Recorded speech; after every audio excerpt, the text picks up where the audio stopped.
A red vehicle here, and Ralph Rayburn has been watching it. Where are we right now, Ralph? Yeah, we understand that this red Volkswagen fled from police in Miami Gardens after shots were fired in a neighborhood in Miami Gardens. The vehicle, according to police, then tried to ram into a police officer's vehicle.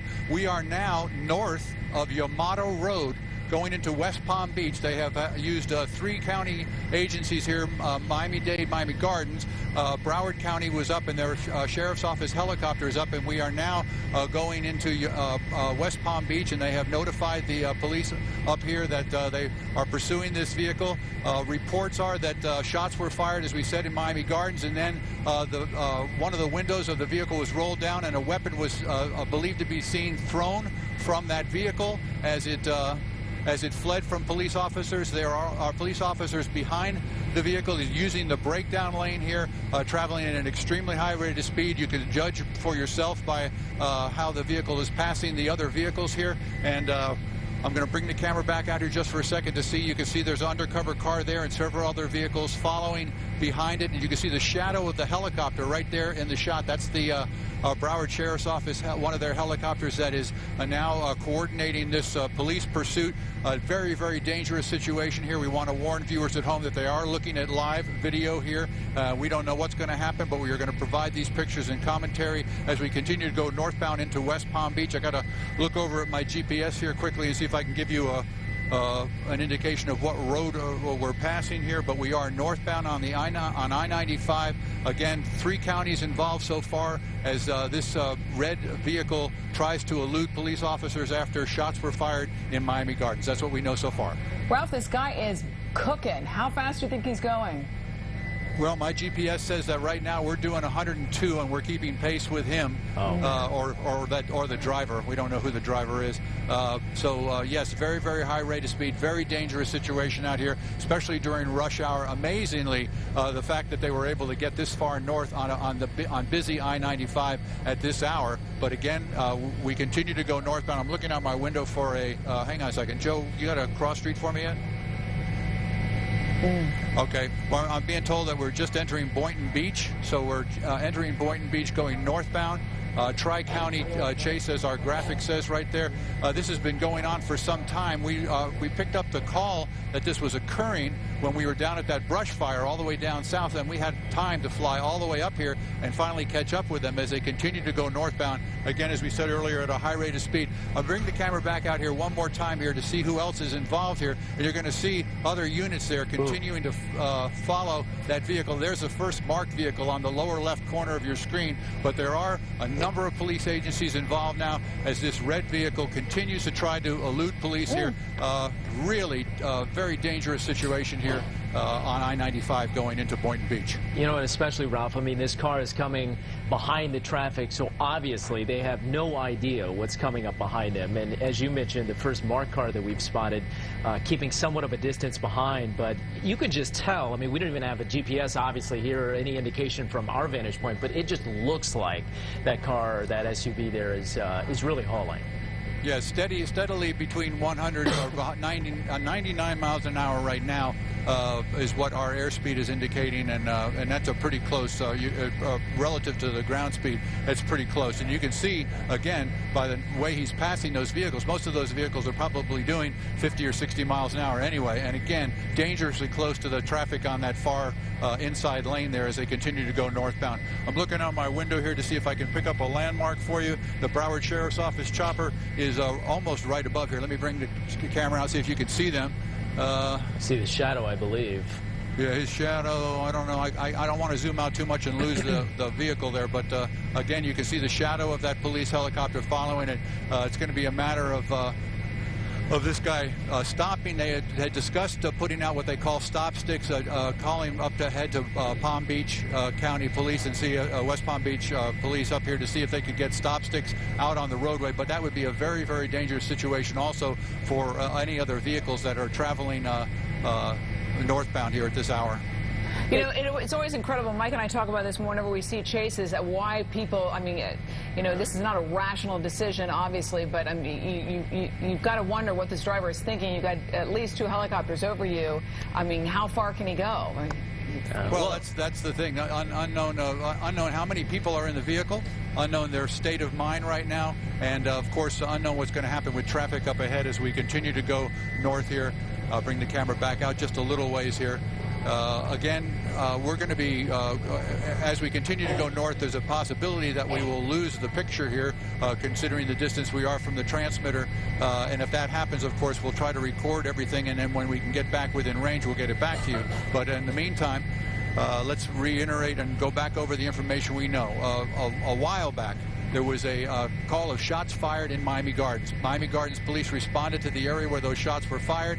At that time, this vehicle fled from police officers. It's believed, and according to the police in Miami Gardens, the vehicle tried to ram them, and they followed, asking for additional backup. They crossed a county line and went into Broward County. The Broward Sheriff's Office launched one of their helicopters immediately, and that helicopter caught up with the vehicle up around Oakland Park, continued northbound, passing, past the airport, past downtown, past Executive Airport, and then continued north.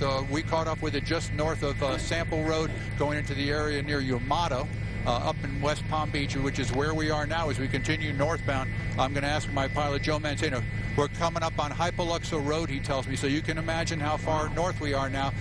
This chase going on now for some, let me look here, I want to say more than 25 minutes. It looks like he's been trying following to, this vehicle. Yeah, trying to exit here, or at least, yeah, that's what it appears, getting onto an exit ramp. For so long on that shoulder, and as we've talked about before, I mean, we know what type of debris. There's a crash right there. There You've it had a was, crash? yeah. And there, lost a tire, there it the is, front tire. tire's out. Right, he's lost the tires. This is down. going to be coming to an end. We again caution our viewers at home to be leery of what might transpire here. But again, you're going to see the bailout of the driver. There he goes. He's fleeing over the guardrail. He's going to jump all the way down. It's probably a 20-foot drop as he runs now into the neighborhood. We're trying to turn and stay with him as he runs through the neighborhoods here, crossing a roadway here. Everything is happening east of I-95 here. Running through a backyard in a development here. You can see a dog. Going after him. Yeah, going after him here, quickly over the fence there. Again, obviously, we're concerned for the person that he struck, the vehicle that he struck. We will get back to that in a moment as we try to watch where this person is running here, over another fence here into a backyard, following along the back line of the house there. All right, you guys tell me if you see him pop out, because right now we're focusing right there. Looks like he's hiding or may have stopped on that side of the house there. I'll bring the camera around here, not lose the shot, but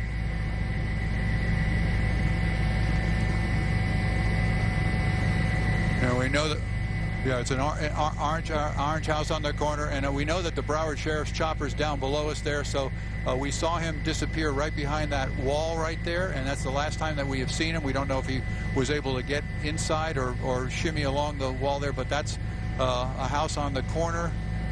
We've got a police officer's vehicle pulling up here, right here on the corner. Officer's opening his door. And again, as you watch along with us, another police officer pulls up right alongside of him there. Again, this all starting, as we said earlier, in Miami Gardens. Police now looking for a suspect who had involved in a crash after a 3-county police chase. And that puts a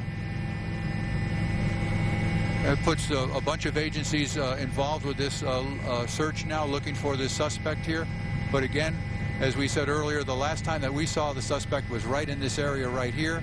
And we'll continue to watch this, and we'll turn it back over to you. Don't go far, everybody at home. You are watching 7 News at 5, continuing coverage of this chase that began, as Ralph indicated, with some sort of incident in Miami Gardens, went through Miami-Dade County, Broward County, ending now just moments ago in southern Palm Beach County, and we're continuing to bring you the latest. Hello again, I'm Craig Stevens. I'm Belkis Naray. 7 Skyforce is over the scene. Ralph Rayburn is in the chopper. We saw the car on the highway, Ralph. It got into some sort of accident. Looked like it maybe even lost a wheel. And at that point, the driver ditched and ran off, and that's where we are now. That's correct, and as we said before, they've released a dog here now that's picked up the scent of the suspect, we believe, and that dog is going to go onto the property here now. We'll keep the camera trained on the officers here. You can see that the officer with the dog is also being followed by an armed police officer there with his gun drawn, with his weapon drawn, as they go around the back of the house. Let me try to crank the gain up there a little bit so you can see a little better underneath the trees. And again, we saw as you said, we saw that accident occur, and we saw the tires get cut there, and the vehicle slam. Here we go. There we go. There's the suspect being taken, and the dog's getting a bite on that suspect right now. And we'll say that the chase is over, that the suspect is going to be in police custody shortly. I'm out of comments here. You guys can Ralph, pick it up. really quick, Ralph, because it started in Miami-Dade, went through Broward, and is now in Palm Beach. What city are we in? Any idea? Okay, I'm gonna look away from the screen here and reset my GPS just a second, because it has to calibrate as we're going, and we were going so fast that it could not keep up. Joe, give me a rough idea. We're just south of we are just south of Lantana Road, between Lantana on the north and Hypoluxo on the south, and we are east of I-95 about a half a block. So you're in West Palm Beach. Yeah, pretty much, yes. Got it. That didn't take very long for the dog to track down that suspect and for police to find their guy, did it? Well, there's an adage that the police departments use that you can outrun a person on foot, but you can't outrun a helicopter, and you can't outrun the radios. And apparently, the guy, the pilot, and the crew that was doing the surveillance from up above directed these ground crews right into where this was all occurring. And as you saw the takedown live here on WSVN. Although he certainly gave it his best shot. I don't know if we can re-loop the moments when the vehicle crashed and the driver of the car got out, jumped down a pretty steep embankment. We're going to see this come to an end here. This happened, you saw it live on our air probably in the last 5 or 6 minutes. There's the crash right there. There's the crash, and without much delay, once the vehicle comes to a stop, he comes out, makes a pretty steep jump. And avoids hitting other cars, which were backed up at that point, except for that car. And you'll see that this guy must have had track and field, assuming he went to school at some point, because look at him as he makes these jumps right over that and scales these fences. That's a pretty steep, pretty steep jump. Makes the first fence, dog comes after, makes another fence. I mean, the guy. If I'm not mistaken, we had video of a guy that tried to do that a couple weeks ago. Remember when he landed on the other side of the fence? It was over, broke some bones, and that was the end of his run. There's the dog. But not this guy. Crawls in another fence. And that's just a dog that was in a yard. Right, that's obviously not the police dog that eventually caught up to him. Ralph, do we have any idea if there was anybody else in that car that he ditched? Well, Belkis, as you know from all the times that we've done these, normally we stay with the driver of the vehicle, because that's the person that's going to stand the most serious charges because of the chase, and he appeared to be the only person that got out of the vehicle. We can, if you'd like, we can go back over to the other location and check out and see if there's anybody being treated on that scene, or we can stay over this. But I think for the time being, we'll stay right here until we get a determination from you guys what you want to do. You do that, Ralph. You check back on that, and we'll check back with you. Again, this is the conclusion of that chase that started in Miami-Dade and ended a little while ago in southern Palm Beach County. We'll keep an eye on that. Ralph, as always, thanks for that quick hustle. Appreciate it.